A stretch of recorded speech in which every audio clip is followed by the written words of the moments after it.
Welcome to the West Sussex Mental Health Support Team in Schools virtual parent webinar. This webinar is for any parents in West Sussex who want to pick up some tips on how to approach mental health or emotional wellbeing with their children. You may have a specific thing that you want to work on, you may not, but all parents are welcome. The content is mainly aimed at parents of primary school age children, but if you do have younger or older children, you may find the approaches helpful as well. This session will start off by introducing you to the webinar and what we're going to be covering over the next few weeks, before I go on to introduce the first idea of parenting hotspots. During this series of webinars, we aim to provide you with evidence-informed approaches to parenting, focusing on behavioural strategies and emotional development. Now, evidence-based is sometimes a bit of a fancy word, but what it really means is that everything we say has been researched thoroughly and we know that it is effective. Now, there are lots of parenting books out there giving you lots of ideas of how to do things. But what they don't tell you is how to do this when you have multiple children with different personality types, or when you're a busy working parent, or when the world is in the middle of a pandemic. So this course aims to help you think about how you can apply these approaches in your life. Finally, by doing all of this, we really hope to be able to improve your confidence in yourself as a parent. So this series was put together following some feedback we received from some of our schools. They wanted us to provide more support for parents in dealing with the everyday challenges of being a parent and some tips on the things that they could do, but also help them to realise all the things they're already doing really great at. Recognising the multiple demands on modern parents, it was also fed back that a weekly session at a specific time was really difficult to stick to. So we've developed this series where parents can watch each session at a time that is suitable for them. So we're going to deliver the content over 5 sessions, working through the different elements of the model. This will include the introductions and parenting hotspots for today. Next session will cover emotions and pace, followed by basic needs and play, praise and rewards, and managing difficult behaviour. All the material will be delivered through online videos like this one, lasting up to 30 to 45 minutes. Now, it is ideal to sit and watch them in one go, and to watch them at the same time each week. This gives you that dedicated time to focus on this and a way of committing yourself to it. But that isn't the real world, and we know how incredibly difficult it can be to stop for 45 minutes uninterrupted at the same time every week. So as you can see, you can easily stop and start the video, so if you need to go and respond to something happening, you can. Now, there isn't any mandatory homework assignments that we're going to set to you each week. However, in each video we will be talking about different ideas or strategies that you can use, so we might suggest some things for you to try out. We'll release a new video each week as we want to give you time to try out the things that we suggest in between and not throw loads of information at you in one go. But again, you can watch them at the time that is most convenient to you. So goals help us to think about why we're doing something and what we want to get out of it. By rating your goal, you can also see the progress that you've made and consider what you have done to help you get there. So on this slide, we've put together some prompt questions to help you think about what your goal might be. So think about, why have you decided to watch these webinars? What drew you to it? Is there something that you would like to change, or something that you want to work on or achieve? Is there something you're finding particularly challenging at the moment that you would like some help with? The key here is to think about you and what you want to change for you. This isn't because you're doing anything wrong, but because your behaviour is something that you can change. We can't force other people to change their behaviour if they don't want to. But what you'll see in this webinar is that sometimes by changing something we're doing, it may impact on others around us and change their response too. So, for example, mornings are tricky for lots of parents and they can be really chaotic. You might have a goal of little Johnny to put his shoes on when I ask him to. Now, he doesn't know this is the goal and he isn't coming to this webinar. He also may not be motivated to put his shoes on when first asked. But this is something that is really challenging for you and you want to work on. So the goal may be, I want to learn ways to make mornings feel less chaotic. I want to learn strategies to manage difficult behaviours when my child isn't listening. I've worked with many parents who their goal is about improving their confidence in managing parenting challenges. The key is, it is what you want to get from this series. Once you've come up with a goal, rate the goal with how you're feeling you're getting on with it now. Make a note of it somewhere. It might be that you've made a start towards it, so you can rate some progress, but you may be right at the beginning. You can then look back at this at the end of the webinar to see how far you've come.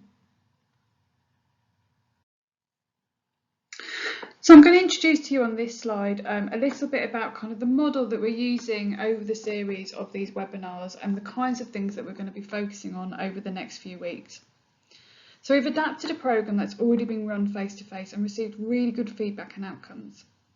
Now, many of the models that are out there are specifically for parents who are identifying really significant difficulties and really challenging behaviour.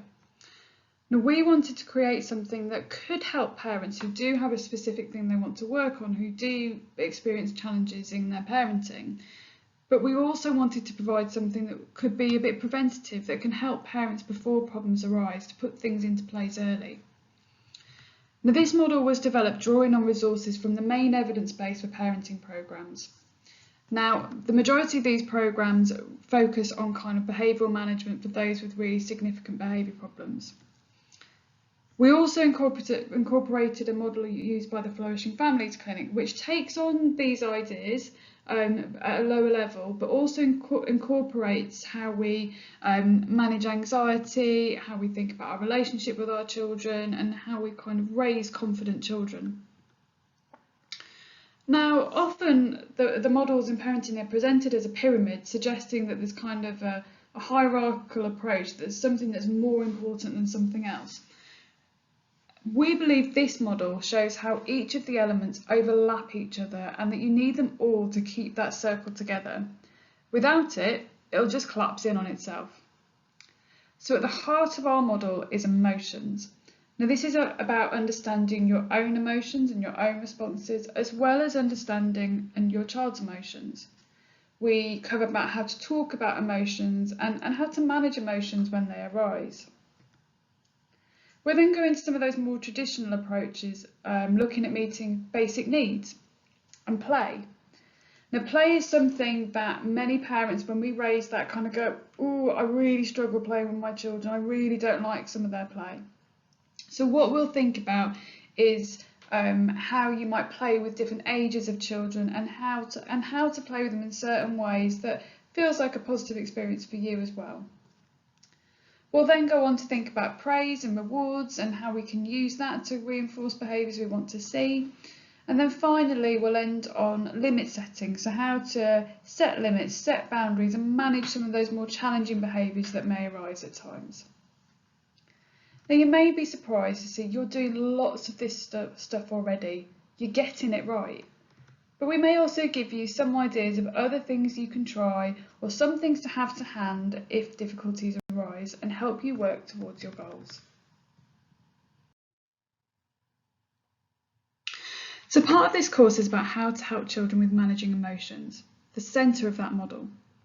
One of the common emotions we all experience is anxiety.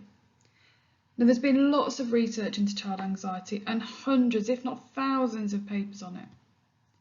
Now, we could give you loads and loads of readings to do, but if you're like me, you'll end up really confused by the end of it as everything contradicts each other. So in putting together our programmes, we did the reading for you, and ultimately what they say boils down to 7 things. 7 things that we believe will increase the confidence of our children. So have a think to yourself. What do you want your child to grow up believing about themselves, about other people and about the world? Do you want them to think that the world isn't a safe place, that it's dangerous, that other people can't be trusted? Probably not. We want them to grow up believing the 7 confident thoughts. Now, notice in looking at these 7 confident thoughts, we haven't got all or nothing here. You may find it really hard to say that the world is totally safe, that everyone is nice. So it's about noticing and recognising that most of the time, the majority of the time, these 7 things are true. The world is a fairly safe place. I can cope with most things. Bad things don't usually happen to me. Bad things don't usually pop up out of the blue. I have some control over the things that happen to me. People are pretty nice, really, and other people respect me. So let's put those 7 confident thoughts to the test. As we just discussed, do you believe them? Now, if we don't believe them, how easy is it to teach them to our children? So I've got a little quiz for you. You may find some of these questions quite difficult to think about. We'd encourage you to bear with us, but do move on if you need to. So question 1. Imagine that we find 10,000 local children aged 1 to 14 years. We take them for a huge party at the Amex Stadium. Then we send them home. A year later, we invite all 10,000 back for another party. And the question is, how many will not come to the second party because they have died?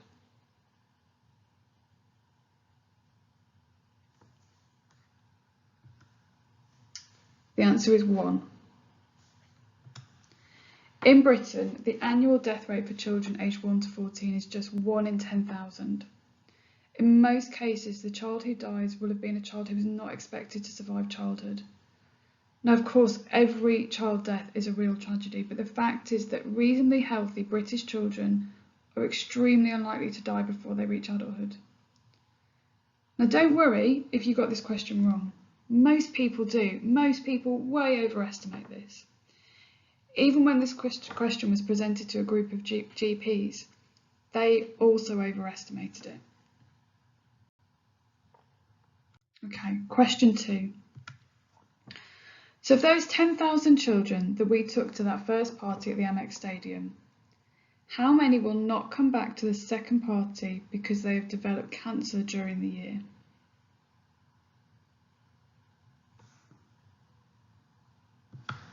The answer again is 1.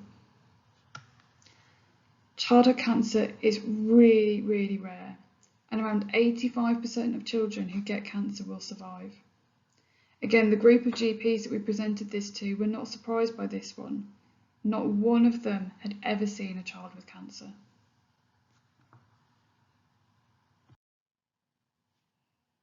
Okay, so question 3.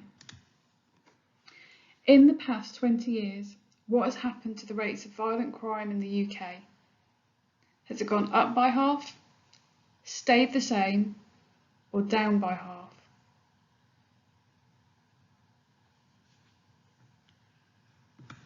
The answer is it's gone down by half. Now, this statistic, this outcome has been seen in richer countries across the globe. Violent crime has fallen drastically. Now, there will always be little blips in any kind of statistics, at times where it goes up a little bit, down a little bit, but overall the trend is it has gone down by half over the last 20 years. What I kind of want to get you to think about here is the role of the news and the media in this, how that can kind of skew our perception to make us think that it's worse than it is.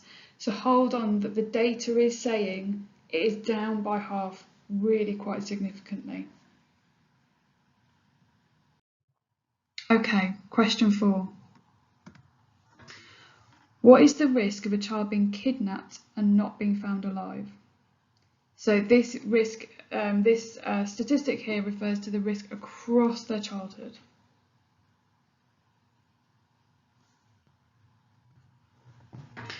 So in the UK and similar countries such as Canada, the answer is 1 in 8 million. So that is just 1 in 8 million children will ever fall victim in this way.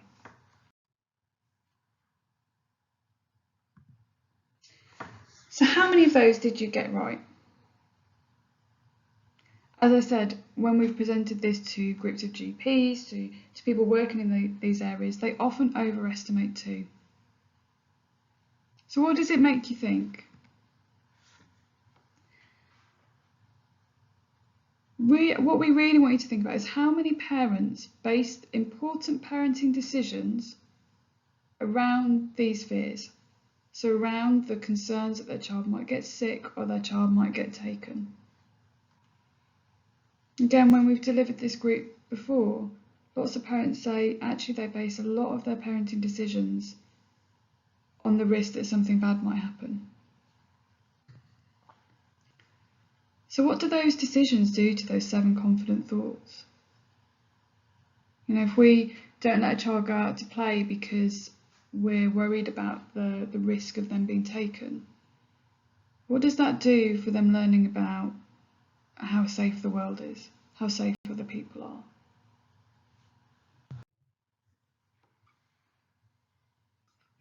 Okay, so I've got a question for you all.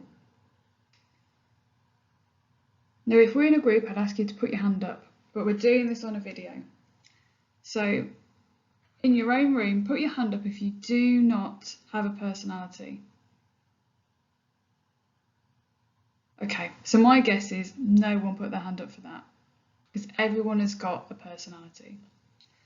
So another question, virtual hands up please, if you do not have a dark side. Okay. So again, my guess is nobody put their hand up. We've all got a dark side, haven't we? It's that bit of our personality that's not quite as charming and delightful as the rest of it. The bit that if we had a magic wand, we might go about and change. Now, we're not suggesting that anybody's got bodies under the patio or anything like that, but we've all got bits of ourselves that aren't quite perfect. Now, when you become a parent, am I right? Or am I right that that bit of your personality that is not quite perfect comes along and pokes its fingers in your parenting? Am I right? I probably am, aren't I? So these imperfect bits of our personality that interfere with parenting, we call these parenting hotspots. And the thing about parenting hotspots is that every parent on earth has them.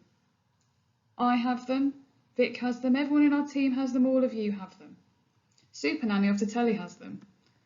The best parents aren't hotspot free. They just know what their hotspots are and they watch out for them. So in the rest of this video, we're going to talk about some of the main hotspots that can happen and see if there are any specific hotspots that you identify with. I'd like to make it really clear that when you spot a hotspot, you do not then need to obliterate it. The point is just to be aware of it and put a few simple measures in place to reduce the impact. It's fine, it's normal to have hotspots. You just want to rub the corners off them.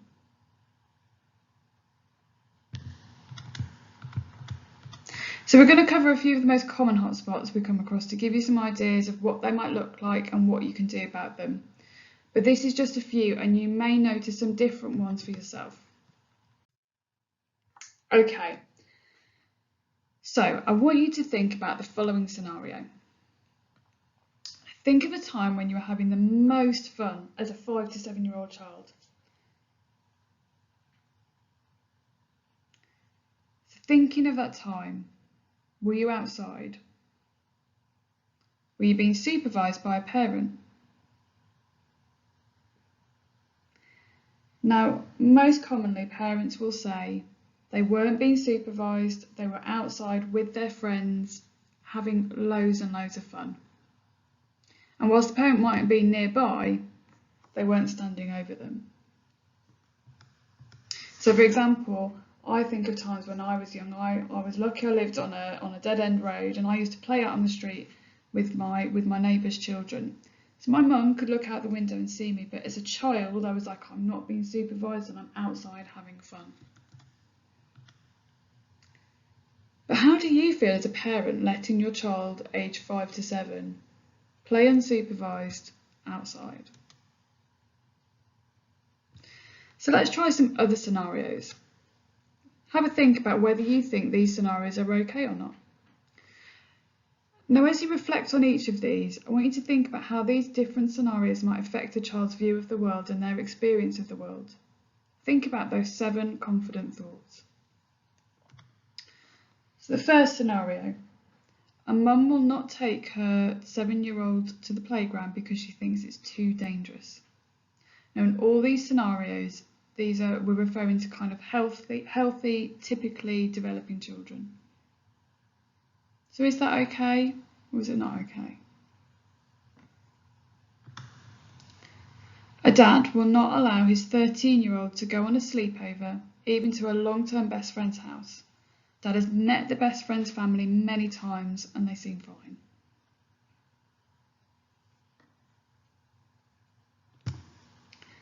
A mum will not allow her 12-year-old to walk 10 minutes to school on his own.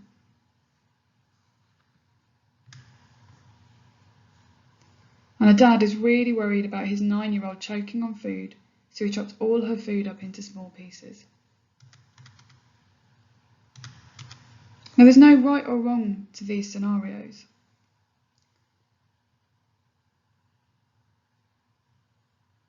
But not allowing our children to do these things, does that give them those 7 confident thoughts? The world is fairly safe, other people respect me, bad things don't usually happen.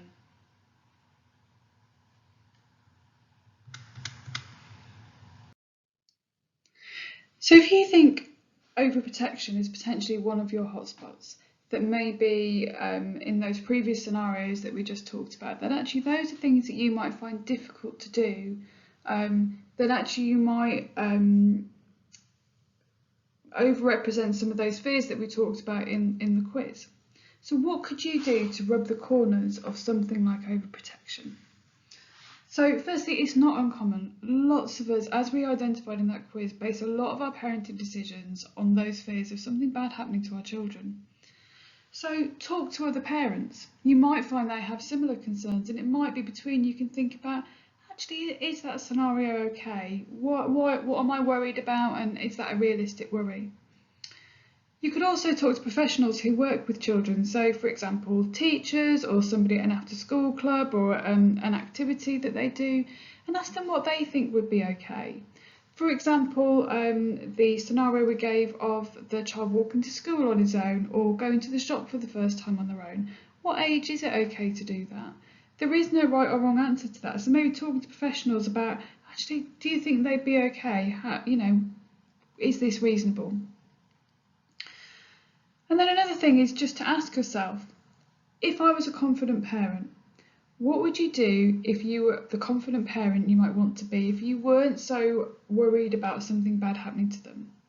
It might be that you call to mind a confident but a sensible friend. Think, what would they do in this scenario? Am I able to do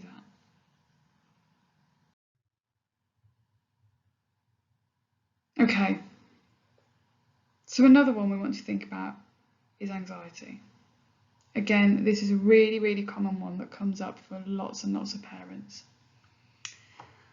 Okay, so I want you all to imagine that you're about 5 years old and I'm your parent. Oh crikey, I can't believe I've got to go to the dentist again. I flipping hate the dentist. It hurt like hell last time I went and I hate that ruddy dentist. Honestly, I swear he enjoys hurting people. He's a psychopath. And that nurse, she's a cow, standing there smiling at me saying, are you all right?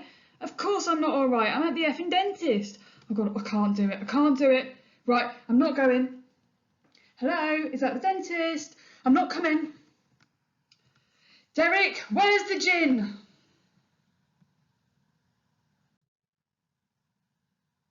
Okay, you're 5 years old. You've never been to the dentist. You've never even heard of the dentist. What are you now thinking about the dentist? Probably that it's pretty scary. What have you learnt about how you cope with anxiety or things that might be a bit scary? Avoid it. Don't go to it.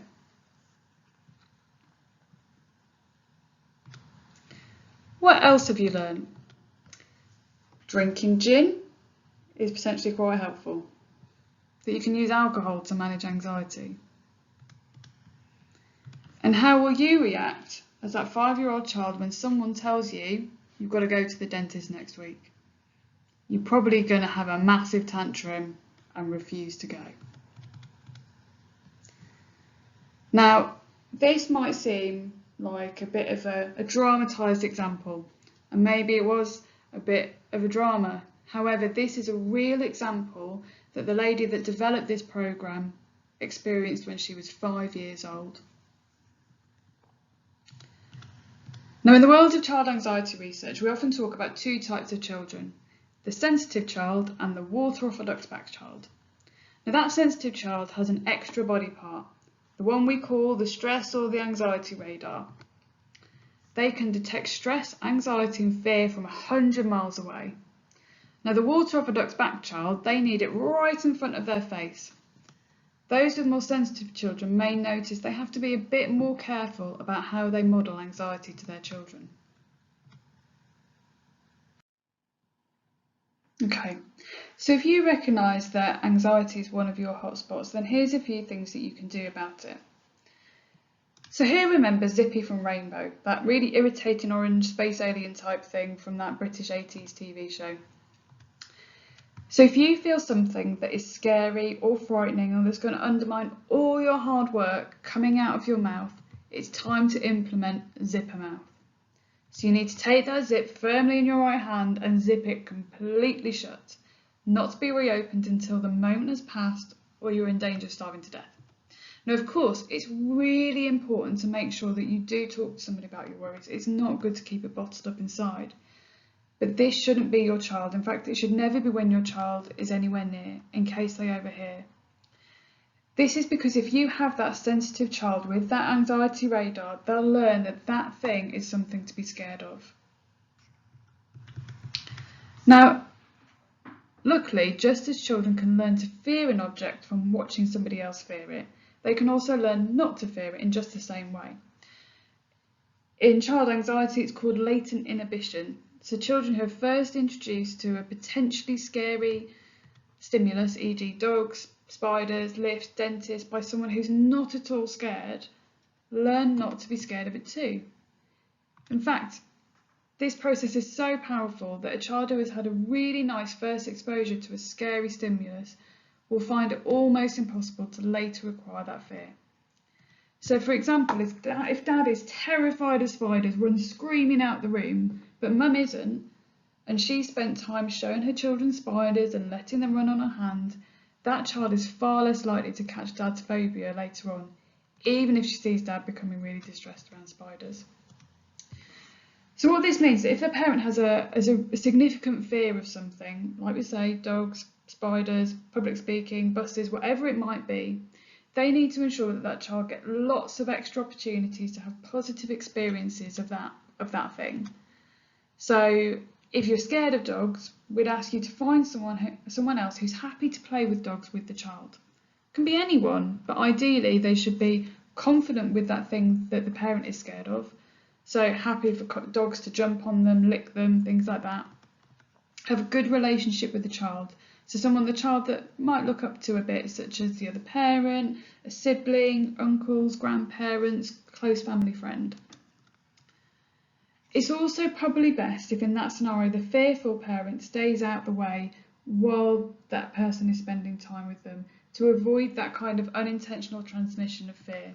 So for example, if they've gone with the grandparents, go and play with a really, really lovely dog, but parents stood over in the room cowering and looking really, really anxious, the child may well pick up on that. So if you know that might be you, then let the child go and have that good positive experience with somebody else. Okay, so another hotspot that we often come across when working with parents is about being a perfectionist. Now, often people tell us that whilst being a perfectionist sounds like a good thing, then actually it's really hard work trying to meet the high expectations, and as a result it's held them back. And this is something they don't want their child to experience. So how do you address this hotspot? So firstly, it's about modelling imperfection. Show your kids it's okay not to be perfect and to make mistakes. Reinforce failures and imperfections. Now, many parents will say this can be really, really hard to do. So keep in mind what you are trying to teach your child. So on one level, you might recognise that perfection holds you back, so test it out for yourself first. So for example, if you spill a bit of coffee on the side when you're making your drink, or there's a sticky knife that hasn't made it into the dishwasher yet, maybe rather than cleaning it up straight away, just leave it for a bit. Say it out loud. Oh, that's okay, I'll clean it up later. Let's go and play. Now, parents who are perfectionists say that is really, really hard and that takes some practice. So it might be that you kind of practice that in the evening when they've gone to bed a few times just to test it out before you kind of do that with your child. Now, in terms of reinforcing failures and imperfections, praise them for doing a good enough job and try really hard not to criticise imperfections. Avoid that sting in the tail. So let's use that previous example. Thank you for tidying your room, but you could have done it earlier. So what you could do is, thank you for tidying your room. They've done a good enough job, they've tidied their room. So try and avoid that sting in the tail of, it would have been better if you'd done it when I asked you to do it. Also, if they have, say, done the washing up, and they've done all the washing up, but things aren't maybe as clean as you want them to be, thank you for doing the washing up. Now don't then jump in and do it again, because what's that teaching them? That it wasn't good enough. So it's about modelling imperfection, reinforcing when things don't go wrong, and praising them when they've done a good enough job.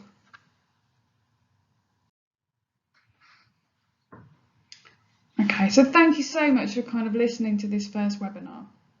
What we've gone over today, we've gone over kind of introducing you to what the webinar is going to cover over the next few weeks, talked about the idea of kind of rating our goals, and introduced the idea of parenting hotspots, those pesky things that poke holes in our parenting and tell us we're not doing a good enough job. So as I said, there is no mandatory homework, no mandatory things you have to do between watching this video and the next one. But here's just some suggestions of some things that you might like to try if you have time. So firstly, we'd really encourage you to kind of think about a goal, something you would like to get out of listening and watching these videos. So it might be you just sit down and have a bit of a think, looking at that slide again, and identify what your goal would be and where you think you are at that goal at the moment.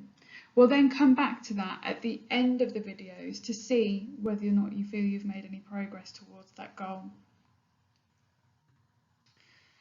Secondly, we'd like you to have a bit of a think about what your hotspots are. So what are those bits of your personality that are poking holes in your parenting?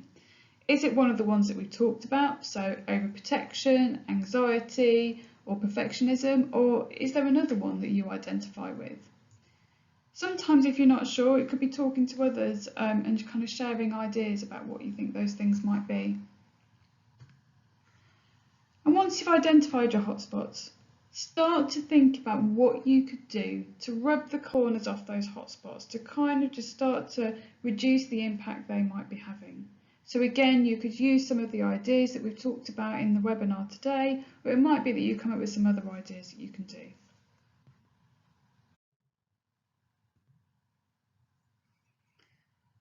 Now, this stuff is not easy. So what I want to kind of just really end on is to really kind of encourage you that you can do this, but it is hard and it takes time, so do be patient with yourself. We are human and be aware of our imperfections. We all have them.